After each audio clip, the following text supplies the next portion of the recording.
All right, we got a center. Now we need a cornerback.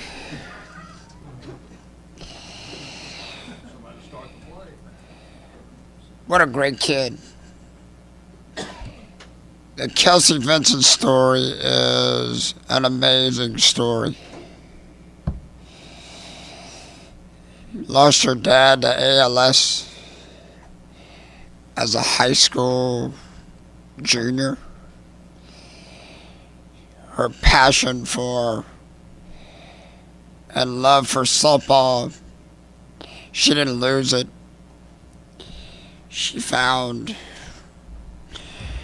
refuge there, and she put all her energy and focus into softball. She's come here, and she hasn't had the greatest of careers in terms of numbers because of some injuries and some setbacks, but she's been the greatest teammate. She's been a rock.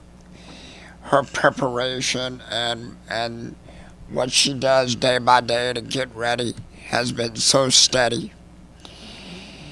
She is a calming force. She's quite funny. Got a great sense of humor and fun to be around. And she understands how to put softball and life into perspective because of her life's journey. And she's been special to me. She's a special kid who I love very, very much. And it's good to see the game reward her. And I think she's a great hitter and a great softball player, but she's a great person. And she's going to see many, many more good weekends, I believe. So, to recap the South Al series, I thought it was a good series against two really good teams. Thought we got after each other really pretty good. Never seemed like we could put them away, or they could put us away. And I guess that's what it's supposed to be all about. I love the way our team fought back on Sunday. I mean, we really are down 5 or 6 runs probably. Probably most teams would pack their bags and go get on the bus. And we put ourselves in a position to win that game. And if that third baseman doesn't make the play on Shelley's line drive, I think we beat him. I think we come back from 5 or 6 down and we beat him in the last inning. And really what I saw in that last inning was that team decided to stand and fight. And it matters to them. They weren't satisfied getting 2 wins. They're not satisfied with what happened yesterday or the last inning. I mean, they wanted that game, and their focus was there, and their fight was there. And I really respect that. I think that's what champions are made of. And the way they stood and fought was impressive to me.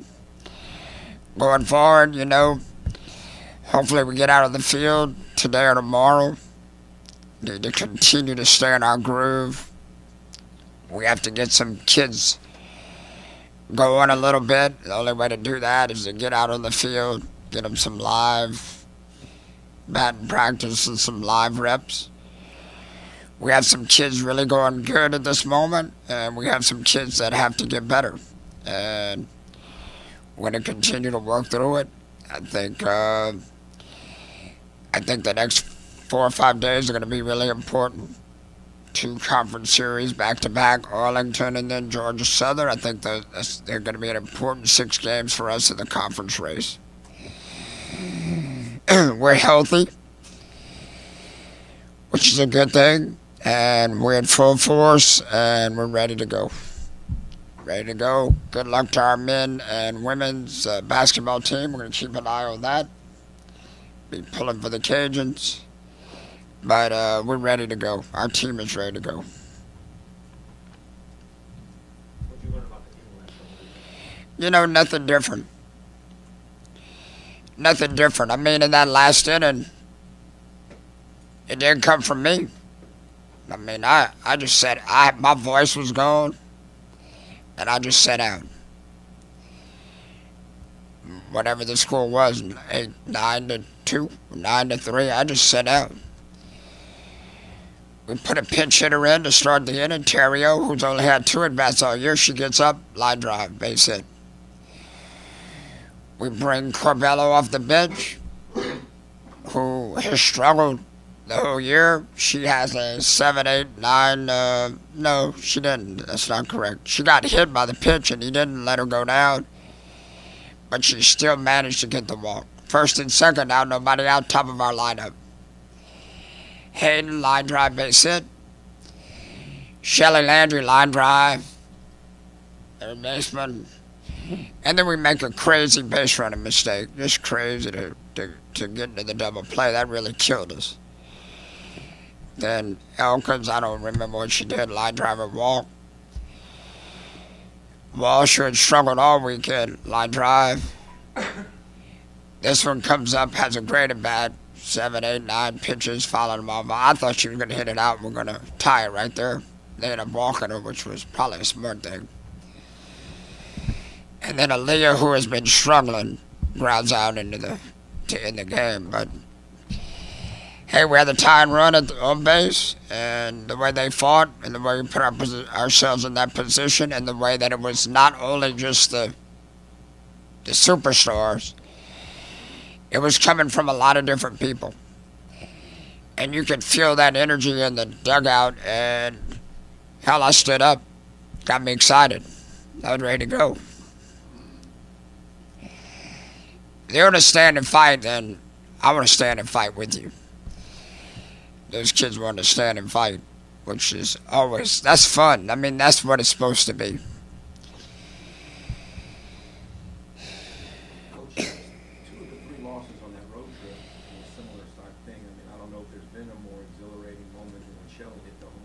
Yep. And you lost that. But so that's 2 of those 3 losses were kind of that same thing. Could have won 5 out of 6. I mean, however you see the glass, right? Could have won 5 out of 6, and only flipping 2 pitches. One pitch in each game. If you flip 1 pitch in each game, we win 5 out of 6. But, hey, like Kelsey said, I agree with exactly what she said. We not good enough right now to go in those environments and take care of business. We got a core group of kids who are good enough, but we don't have the supporting cast around them to go into those kind of environments and stand and win that kind of game. So we got to get better, and I think putting them in that situation helps them understand what they have to do next time when they get there. Hopefully. Are you a half full or half empty kind of guy? We know Kevin's a half empty kind of guy. All full, man. I try to be a realist, you know. I try to call it like it is. All about reality. But I'd rather see it half full. Coach, what do we know about Arlington coming in here? We were just talking about it back there. They're aggressive at the plate. They swing the bats well. They got a good young team. They got 2 young freshman pitchers. She's trying to retool that roster, playing young kids. So I think it'll be a war. Our kids understand that once you get into conference, everybody gives us their best shot. So we got to be ready. And, you know, look at the records and, you know, look at the rosters. I don't even discuss with the team the names of their players. We know we're going to get their best shot. Let's approach it like Alabama. It's part of the maturing process, especially with the young players, to play someone like UT-Arlington, who's not a South Alabama, not an Alabama in the world of college softball, that they treat it the same way they did the last. And get used to finishing. Get used to play. Get used to getting the momentum, and then keeping the momentum and then finishing the series, which is hard to do. It's hard to do if you're not used to it. Get the momentum from pitch number one, take care of business, and then finish it. You got to put a team away. They're not just going to lay down and let you beat them. You have to go beat them. You have to go beat them. You have to go put them away. You have to continue to go out there and dominate them and find a way. You can't just do it on game one or game two. You have to do it every game. And that's how you win a super regional. You're not going to win a super regional if you just show up and play great in game one. I mean, if we want to go where we want to go, we want to do what we want to do, we have to be able to close the deals. Speaking of closing deals, game, we all can probably have a pretty good guess who's going to be the game one starter and or the game two starter. What about the game three starter, or is that going to be switched up this week? Well, Sunday was an interesting day in terms of the pitchers, and hopefully we can find some consistency in what we want to do and give ourselves some more viable options. So Sunday, Jordan did not have it. Christina did not have it. Everybody asked why did we go to those two young pitchers in that environment? Because those were the options. Kylie Kylie Joe Trahan threw the ball well. She just made a mistake. And then Alex, not too bad, made a mistake. They start understanding that if you throw 12 great pitches and one bad one, they're going to make you pay. Good teams will make you pay for every bad pitch you throw. And I think they're learning that lesson the hard way. So it's safe to say that one or both of those make it. Well,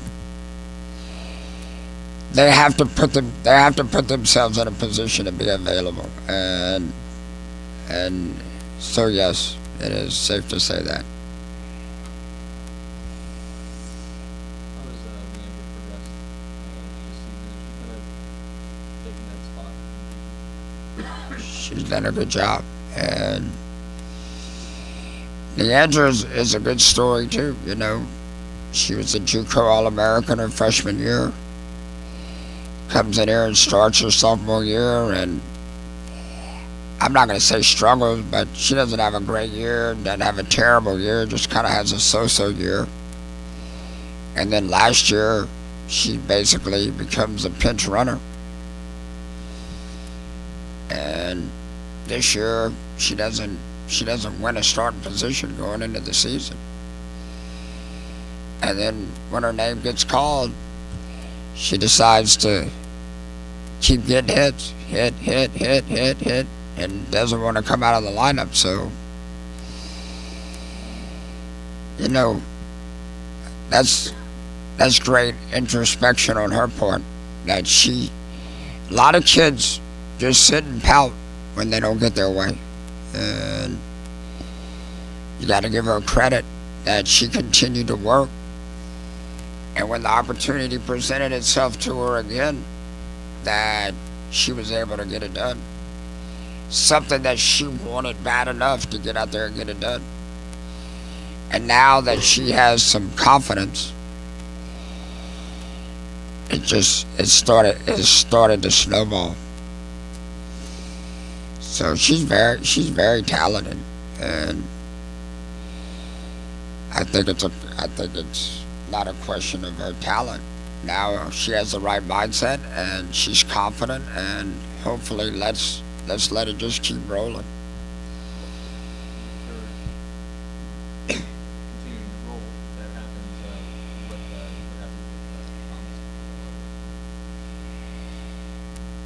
with Well, Terrio's coming now. You know what I'm saying? Taylor Terrio got 2 or 3 at-bats at South Al, and all 3 of those at-bats were very productive. So now, here she comes. The game is going to give every one of those kids another shot. Sarah Carbello keeps getting a shot in every series. Bases loaded. You know, runners on second and third. She's always getting her chance to go up there and take a shot. And she continues to work hard, and it just all has to line up. You know what I mean? And I think she's a good hitter, and she continues to get a lot of reps in practice, and she has to put some things together to be able to take it to another level. Megan remains an option. You know, Megan remains an option, and you know, if we have to start pinch hitting for DJ, then Megan will go in and play shortstop and get some at-bats there too. So all options are on the table right now. We're leaving them on the table. We're trying to continue to develop our team. We're trying to fix that bottom part of the lineup so we can be more consistent. We have to be able to fix that. That's been our Achilles heel the last 2 or 3 years. It just continues to haunt us, and we haven't been able to have that kind of consistency that we need to have. And we're still working on it. Anybody got any solutions? Maybe I can call the Seattle Seahawks. That would be crazy, man, if we had to do that. If we had to trade, and I think we get criticized now. No, thank you. Good thing we can't trade players, huh? Although it could be fun, but we probably wouldn't make it to 1,000 wins. One bad trade. See ya. Going back to that, I didn't know my little talk about Coach Robichaux was going to become viral. I think it had 12 views. That's viral, right? If you get 12 people to watch it.